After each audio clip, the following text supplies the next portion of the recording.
नमस्कार साथियों, हिंदी साहित्य की ऑनलाइन कक्षा में आपका हार्दिक स्वागत है। आज हम अध्ययन करने जा रहे हैं बीए फर्स्ट ईयर हिंदी साहित्य प्रमुख नाटक अलख आज़ादी की,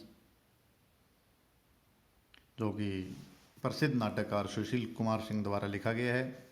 आज हम अलख आज़ादी नाटक को सार रूप में समझने का प्रयास करेंगे।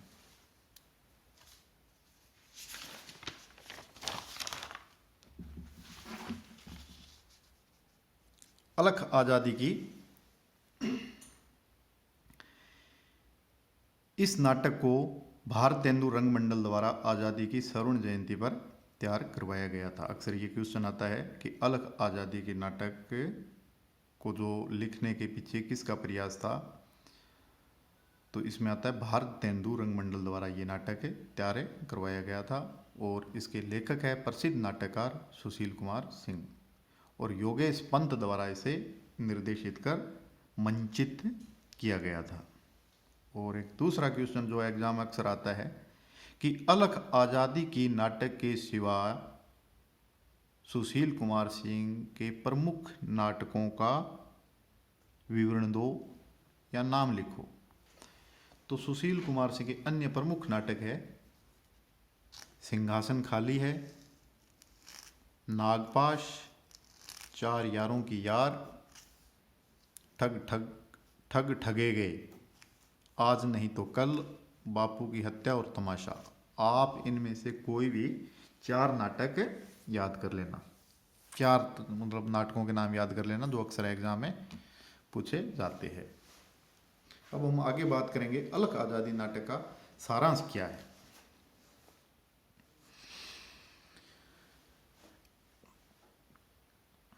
भारत की अलख, सबसे पहले मैं बता देता हूँ कि सुशील कुमार सिंह द्वारा जो नाटक लिखा गया अलख आज़ादी की, उसमें हिंदुस्तान के लगभग 400 वर्षों का इतिहास उन्होंने संक्षिप्त तरीके से समेटा है। और इस नाटक लिखने का प्रमुख उद्देश्य यह है कि हिंदुस्तान पर यूरोपियन लोगों ने किस प्रकार कब्जा किया और फिर हिंदुस्तान के लोगों में किस प्रकार चेतना जागृत हुई और किस प्रकार स्वतंत्रता संग्राम की लड़ाई में विभिन्न स्वतंत्रता सेनानियों ने अपने जीवन की शहादत देकर इस देश को आज़ाद किया और मुख्यतः अंग्रेज़ों ने किस प्रकार यहाँ की जो विविधता में एकता थी, या यूं कहे कि यहाँ जो एक सांप्रदायिक सद्भाव था, यहाँ की जो एक गंगा जमुनी संस्कृति थी, उसको किस प्रकार नष्ट किया, किस प्रकार फूट डालो और राज करो की नीति अपनाते हुए अंततः हिंदुस्तान के दो टुकड़े कर दिए उन्होंने, हिंदुस्तान और पाकिस्तान। तो इन सब चीज़ों को हम इस नाटक के माध्यम से समझने का सार रूप में प्रयास करेंगे। अब भारत की संपन्नता, अगर आपने थोड़ी बहुत हिस्ट्री पढ़ रखी है तो आपको पता ही है कि भारत, प्राचीन भारत या मध्यकालीन भारत सोने की चिड़िया कहलाता था और उसी संपन्नता से आकर्षित होकर यूरोपियन लोगों ने अपने व्यापार को बढ़ाने के लिए भारत की ओर रुख किया। इस क्रम में सबसे पहले पुर्तगाली लोग भारत आए। सन 1498 में वास्को डिगामा नाम का ये पुर्तगाली केरल कालीकट के तट पर अपना जहाज लेकर आया। तब कालीकट के हिंदू राजा जमोरिन थे और अतिथि देवो भव की परंपरा का पालन करते हुए राजा जमोरिन ने वास्को डिगामा का अच्छा स्वागत किया और पुर्तगालियों ने जमोरिन से यहाँ व्यापार की इजाज़त मांगी और जमोरिन ने इजाज़त दे भी दी। धीरे धीरे पुर्तगाली यहाँ व्यापार पर अपने पैर पसारने लगे, यहाँ पर व्यापारी कोठियाँ स्थापित की, फिर अपनी अपनी सेना भी रखने लगे और अंततः उन्होंने जमोरिन से युद्ध करके जामोरिन को कालीकट से खदेड़ दिया। पुर्तगालियों के इसी व्यापार से प्रभावित होकर अन्य जो यूरोपीय देश थे उनमें भी व्यापार करने की और हिंदुस्तान को लूटने की लालसा पैदा हुई। और पुर्तगालियों के बाद में डच लोग आए, उसके बाद में अंग्रेज और फ्रांसीसियों का यहाँ आना हुआ। और सभी यूरोपियन लोगों का एक ही उद्देश्य था, व्यापार से अपनी कोठी, मतलब जो व्यापारिक फैक्ट्री है उनको कोठी कहते थे, वो स्थापित करना। उसके बाद में कोठी से सेना और सेना से हिंदुस्तान पर कब्जा करना इनका ध्येय था। पुर्तगाली, फ्रांसीसी और अंग्रेज, इन तीनों में हिंदुस्तान पर कब्जा करने के लिए आपस में युद्ध होते रहे और अंततः अंग्रेजों ने बाजी मारी और हिंदुस्तान पर कब्जा कर लिया। अंग्रेजों में सन 1600 में एक ईस्ट इंडिया कंपनी की स्थापना हुई, जिन्होंने ब्रिटेन की महारानी से आज्ञा लेकर हिंदुस्तान में व्यापार करने की इजाज़त मांगी। महारानी की इजाज़त पाकर 1608 में कप्तान हॉकिंस हेक्टर नामक जहाज पर सवार होकर जहांगीर के दरबार आगरा में पेश हुआ और उसने जहांगीर से हिंदुस्तान पर व्यापार करने की इजाज़त मांगी और जहांगीर ने अपनी इजाज़त हॉकिंस को दे दी। और इसी क्रम में आगे सर टॉमस रो, एक दूसरा अंग्रेज, जहांगीर के दरबार में आया और इसका भी यही उद्देश्य था कि हिंदुस्तान पर किस प्रकार व्यापार किया जाए, और व्यापार की इजाज़त लेकर यहाँ अपनी व्यापारिक फैक्ट्रियों की स्थापना करनी शुरू कर दी। इसी क्रम में देखें तो 1707 में औरंगजेब की मृत्यु हो जाती है और 1707 के बाद मुगल साम्राज्य का विखंडन हो जाता है। और जैसे ही मुगल साम्राज्य का विखंडन होता है, अंग्रेज यहाँ पैर जमाना शुरू कर देते हैं। फूट डालो राज करो की नीति को अपनाते हुए 1757 में प्लासी का युद्ध होता है, जिसमें बंगाल के नवाब को हरा दिया जाता है। और उसके बाद में 1764 में बक्सर का युद्ध होता है, जिसमें बंगाल, अवध और हिंदुस्तान का जो नाम मात्र का मुगल सम्राट है उसको हराकर अपनी निश्चित रूप से राज सत्ता यहाँ अंग्रेज स्थापित कर लेते हैं। जैसे ही अंग्रेजों ने यहाँ अपनी व्यापारिक गतिविधियां शुरू की, तो अंग्रेज लोग हिंदुस्तान के जो भी किसान से उनसे नील की खेती करवाते थे, उनको बाध्य करते थे कि आप नील की खेती करो, और वो नील फिर यूरोप में भेजते थे ताकि उन्हें अच्छे दाम मिले। तो 1860 में जो नील आंदोलन हुआ था उसका जिक्र भी सुशील कुमार सिंह ने अपने नाटक अलख आज़ादी में किया है। इसी क्रम में 1857 की क्रांति होती है।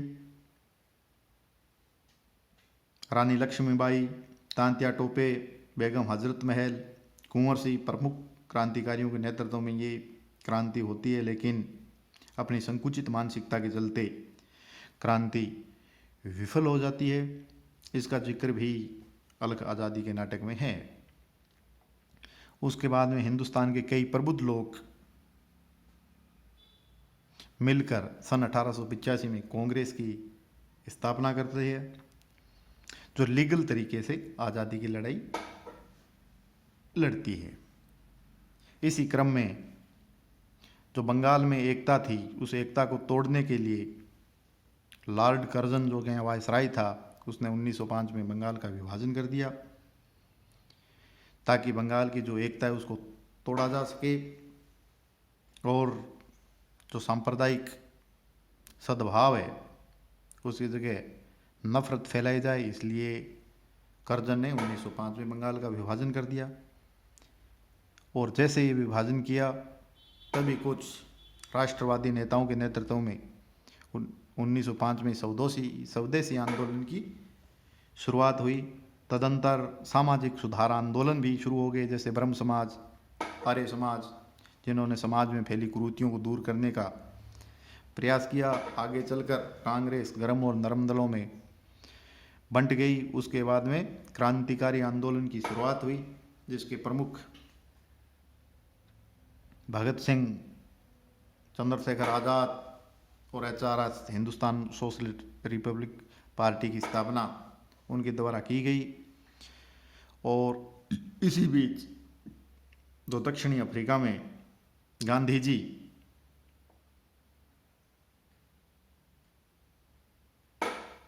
हिंदुस्तानियों के पक्ष में जो आंदोलन कर रहे थे, वो दक्षिणी अफ्रीका से लौट आए और सबसे पहले उन्होंने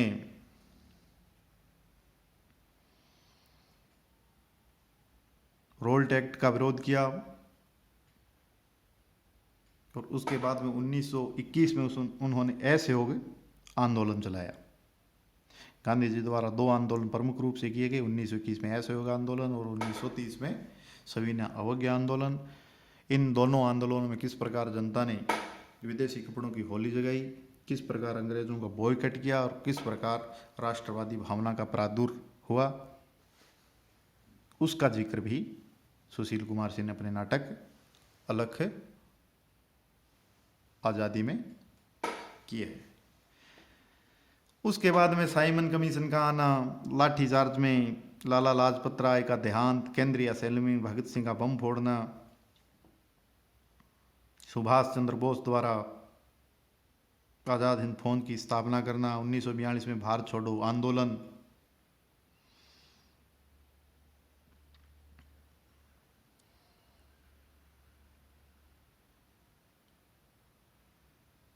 सांप्रदायिक सद्भाव को नष्ट करने में मोहम्मद अली जिन्ना की पार्टी, मुस्लिम लीग की गंदी हरकतें,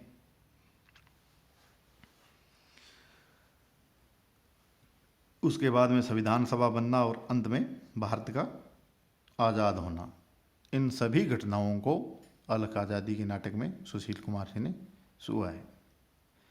15 अगस्त 1947 को भारत आज़ाद तो हो गया, लेकिन फूट डालो, राज करो या सांप्रदायिक जो नफरत की भावना थी, उसने हिंदुस्तान के दो टुकड़े कर दिए, एक पाकिस्तान और एक हिंदुस्तान। नाट्यकार के शब्दों में कहे तो हमें आज़ादी तो मिली, लेकिन वो अधूरी आज़ादी थी। जैसे नाटक के अंत में विदूषक क्या कहता है? विदूषक कहता है कि हिदर वाले कहते हैं कि ये तुम्हारा मुल्क नहीं है, और हुदर वाले कहते हैं कि दफा हो जाओ, ये मुल्क तुम्हारा नहीं है। हिदर वाले कहते हैं कि हिंदुओं का है और हुदर वाले कहते हैं कि मुसलमानों का है। फपक कर रो पड़ता है, न मैं मुसलमान हूँ न मैं हिंदू हूँ, मैं तो एक इंसान हूँ। फिर इंसानों का मुल्क कौन सा हुआ? मैं कहाँ जाऊँ? इंसान कहाँ जाए? अरे कोई तो बताओ।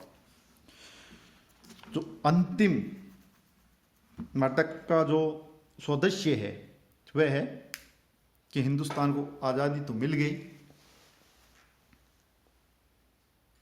लेकिन एक इंसान को रहने की जगह न ही तो उसे हिंदुस्तान में मिली और न ही पाकिस्तान में मिली।